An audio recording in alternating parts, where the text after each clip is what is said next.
Welcome to If This Bar Could Talk and our limited series on cocktail modifiers. Alchedemics.com defines a cocktail modifier as a cocktail ingredient, usually alcoholic and typically fortified wine or a liqueur, that both softens the base spirit and adds flavor to the drink. In this series, we'll talk to the experts, bar professionals, and regular folks like us to better understand what modifiers are and how to use them. Next up, Amari. Hi, my name is Olivia Cerio. I am the Italian Spirits Portfolio Ambassador for Campari America. So the brands I get to work on are Campari and Aperol, Braulio, Averna, Cynar, and the Cinzano family. And we're going to talk a little bit about Amaro today. It's my favorite thing to talk about, which is why I'm in this job. So I'm really happy to be here today. But it's such a mysterious category with so much history. And so there's a lot of different directions that we can go when we talk about Amaro. But I like to go all the way back to its inception, the very beginning, going all the way to ancient Rome. So nobles would imbibe like herb-infused wine for restorative properties. And then in the Middle Ages, monks swapped that wine for alcohol. And then by the 1800s, Amaro was being sold in pharmacies and, as a health tonic all across Italy. So I think it's important to talk about some of the production with Amaro as well. And just like an overview on Amari is plural for Amaro, and they are herbal liqueurs made from botanicals that contain bitter ingredients. And generally, Amaro botanicals are made up of crude plant material, so leaves, flowers, fruits, seeds, roots, and no pun intended, this stems from the age of antiquity, when Amaro liqueurs were, as I mentioned, used as potions, believed to have medicinal qualities. So whether to stimulate the appetite or help somebody digest or treat a number of ailments. And then over time, they sort of shed their curative connotations and were mellowed with like fruits and sweet botanicals. So think vanilla, aniseed, licorice, star anise, of course, sugar. And it's really important to talk about these botanicals and the way that they're prepped, because the most important process of Amaro production is steeping and infusion of botanicals. So a lot depends on how the herbs are prepared. They're not usually used whole, but either crushed or ground or pressed according to the consistency of the herb and the principles to be extracted. And like I said, they gained presence in the early days through pharmacopoeia, but their production was also commonly linked to monks and being made in abbeys. And today, Amari can be found on store shelves all over the world. It's having a huge resurgence, so it's really exciting to see. It's a great time for us specifically as well. And we have a lot of the really staple brands and a lot of the really widely distributed brands. So great for people to get to know our brands wherever they live. It's important to note is that these recipes have been like very closely guarded by families for centuries, generations. Of course, production methods have changed with technology and with the growth of these brands. Certain things like the way that they are colored have been changed as necessary as they grow. But we know that they're a great companion to food. I can't claim on paper that they are good for you, of course, but I, after a great meal, always feel better after drinking some Amaro neat as a digestif. I just walk away feeling more refreshed and less like kind of, weighted down. So we have an incredible lineup of Amari in our portfolio. Averna is our Amaro Averna Sicilian liqueur. And this was originally created, it goes all the way back to the Benedictine monks, and they had a recipe that we believe was created originally in 1854 and gifted to a generous benefactor of their church named Salvatore Averna. And he was like a textile merchant, and he was a very wealthy man, and he was very generous to this specific abbey. And so they gifted him this recipe, and in 1868, he created a production facility in Caltanissetta to expand the recipe beyond just the small quantity that it was being made in. And in the 1900s, his son Francesco took the brand and kind of began to expand it. So he was visiting world fairs and moving all around Italy and talking about Amaro Averna and the delicious flavors and the Sicilian influence on this brand. And his it worked out really well. It became a household name. And by 1912, one of the highest honors ever could have been bestowed was they had approved the use of the coat of royal arms on their label. And it's one of the first Amari that ever happened with. So it was a huge honor. And that really kind of gave them this notoriety. And then by 1920, Francesco's wife, Anna Maria Averna, took over. So she ruled the company after the Great War, and she's the one who started distribution in the USA. So she really kind of pioneered exporting this brand and creating a larger presence and making it more well-known. And then in 2014, Campari purchased the brand, and now it's still the same recipe. It's very closely guarded. The people who make it have no idea what the mix of herbs and botanicals are that they're using. It's completely by a guided weight system. So it's very hush-hush. Only very few people know the recipe, if more than one. So the main flavors that you get from Averna are specifically to kind of highlight that Sicilian terroir. So there's white pomegranate, a lot of Sicilian orange zest, and you'll get a lot of different like hints of Mediterranean herbs and some balanced licorice notes, a lot of orange, obviously very prevalent in Sicily. And it has like a really a Mediterranean botanical kind of infusion scent. So you'll have a lot of myrtle and juniper and rosemary and sage, a lot of aromatic resins like that. I'm wearing my Cynar t-shirt. It's my personal favorite. So Cynar is of the Carciofo family within the Amaro umbrella. And this means that its primary ingredient is some form of artichoke. And Cynar is actually one of our youngest brands. A lot of these brands we talk about being from the 1800s. Cynar was actually created in 1952 by Angelo Delle Mole. And he was a Venetian entrepreneur and a philanthropist.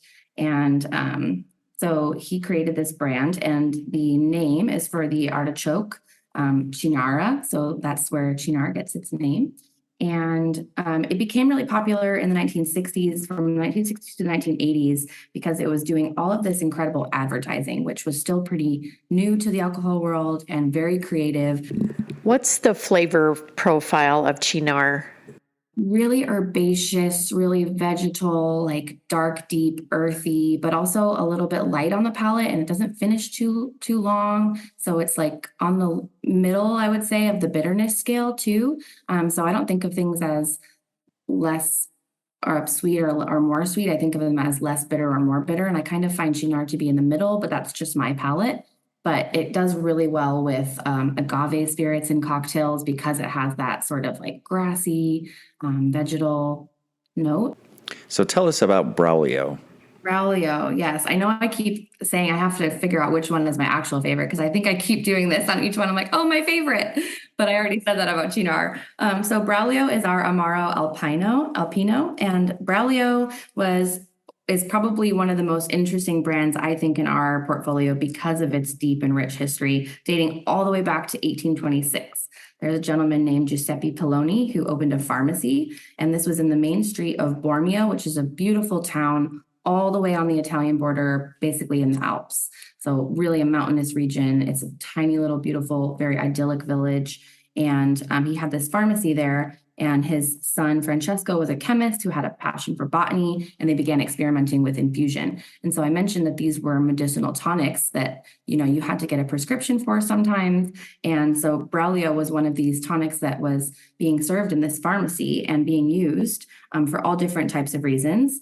And it has a lot of, obviously, alpine notes. And so you're going to get a lot of juniper and sage and fresh berry and a lot of pine, obviously, and it's just a breath of fresh air as if you were walking through a mountain range. And this specifically is indicative of this region in Italy. So the place that Bormio is kind of rested in is in a national park, and there is a Mount Braulio, which this liquid is specifically named after. So it's meant to evoke that sense of mountain region, fresh air.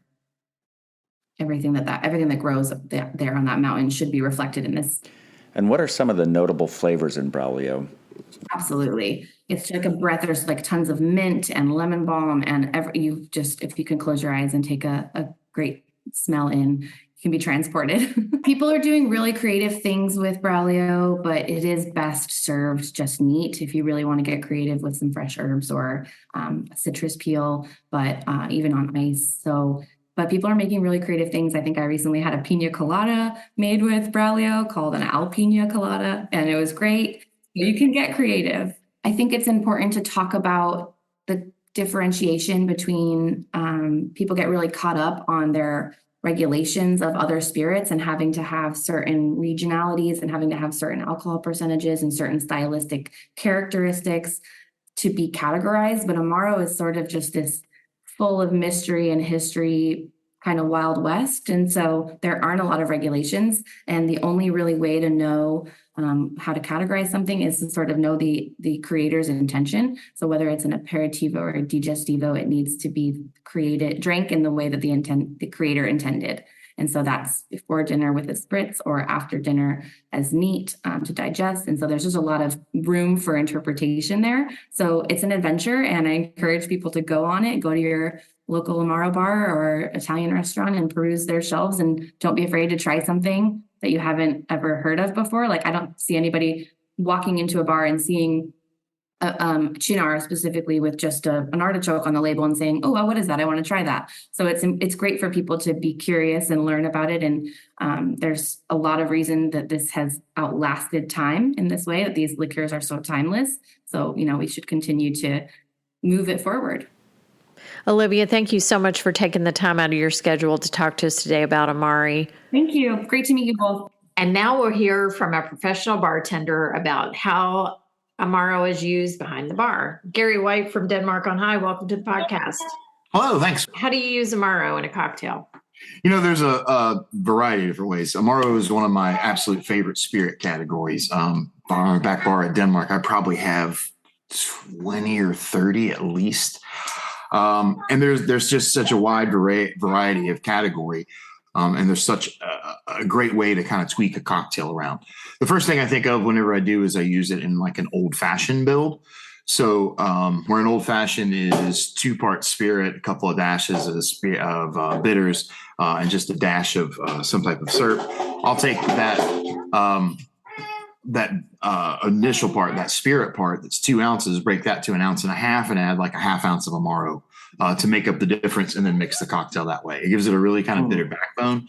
But then you kind of got to know the different characters that your specific Amaros have. Some of them are more citrus, some of them are more vegetal, some of them are more like evergreeny. It just kind of really depends. Some of them are coffee. Averna is a great example of that. So that's the first way I use it, in an old-fashioned build. The other way that I like to use it is in a Manhattan build, and to just kind of flip around the Manhattan recipe. So 2-1-2 is the traditional Manhattan recipe, and that's 2 parts of spirit, 1 part of some type of fortified wine or sweet vermouth, and then 2 to 3 dashes of bitters. What I like to do is then what a lot of people do will either take the Amaro or vermouth out completely and substitute in Amaro. That's a really common substitute on the black Manhattan. So Averna is used in place of the sweet vermouth to make the black Manhattan. Sometimes black walnut bitters is used as the other bittering ingredient, kind of flip it around. So that's a really good way to kind of flip the Amaro around as well. The equal parts build is the classic Negroni build. Also a good way to kind of mess around with it. And by equal parts, I mean that there are equal portions of all of the different liquors in there. The Negroni being the classic example, equal parts gin, sweet vermouth, and Campari. You can flip that recipe on its head really, really quickly by switching around the 2 other ingredients, or all 3 ingredients, really. But if you want to go switching out the sweet vermouth to some kind of other wine, like Lay is a good source, a good flip on that, or other like different fortified wines or flavored wines. And then the Amaro, you can flip to something like Aperol, or Peychaud's has a great aperitifo. The other way that I like to use Amaros is in more of a spritz kind of quality.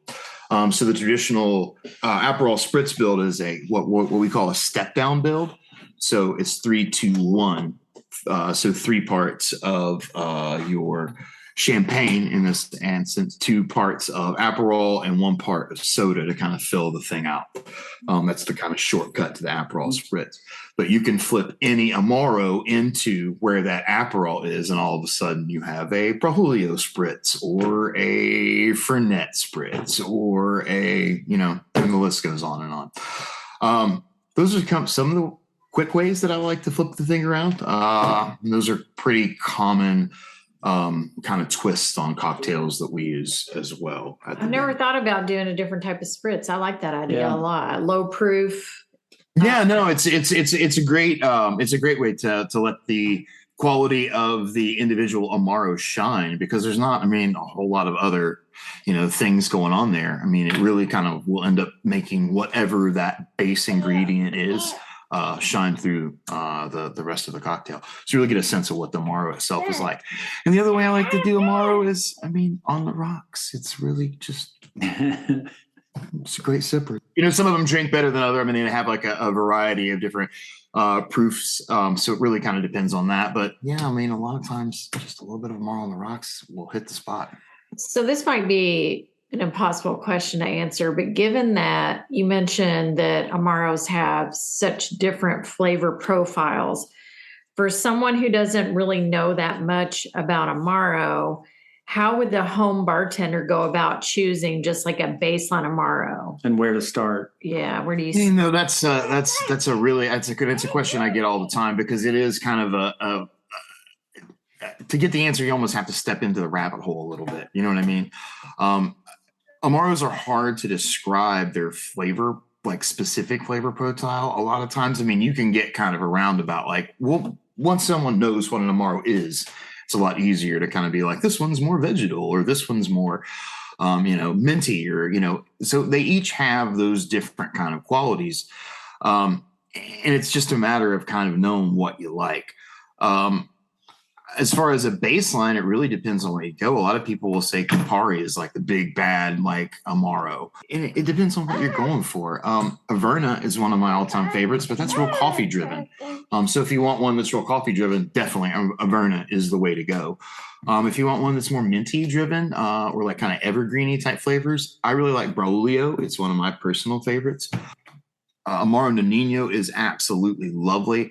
Kind of almost like berry qualities in that one, almost like a strawberry kind of quality.